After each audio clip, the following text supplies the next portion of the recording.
What is sustainable development? ఈరోజు నేను ఒకటి చెప్తాను.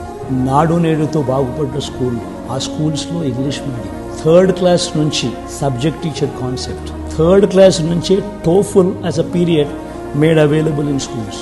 6th క్లాస్కి వచ్చేసరికి every classroom is digitised with IFP panel, digital board.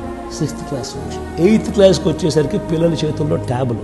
Government స్కూల్లో పిల్లలందరికీ బైలింగ్వల్ టెక్స్ట్ బుక్స్, అంటే ఒక పేజ్ తెలుగు, ఒక పేజ్ ఇంగ్లీష్. వీటికి తోడు తల్లులను ప్రోత్సహిస్తూ పిల్లలను బడులకు పంపేట్టుగా ఓ అమ్మఒడి. పెద్ద చదువులకు ఏ ఒక్కరూ కూడా దూరం కాకూడదని పెద్ద చదువులకు పూర్తి fee reimbursement, Vidya Deevena, Vasathi Deevena.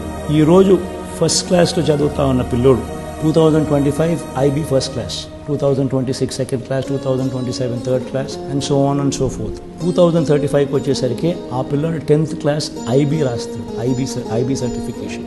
Just imagine, 15 ఏళ్ళ తర్వాత ఆ పిల్లాడు IB సర్టిఫికేట్తో, గవర్నమెంట్ స్కూల్ పేద పిల్లాడు, IB సర్టిఫికేట్తో వచ్చి 10th క్లాస్ పాస్ అయ్యి డిగ్రీకి వచ్చేసరికి 30% 40% ఆఫ్ హిస్ కరికులంలో కోర్సెస్ ఆ రకమైన ఇంటర్నేషనల్ LSE, హార్వర్డ్, స్టాన్ఫోర్డ్ వంటి సర్టిఫికెట్లతో సర్టిఫై చేసిన కోర్సులు, డిగ్రీలతో ఉద్యోగం కోసం అప్లై చేస్తే, can you imagine what kind of jobs you will get? This is called sustainable development.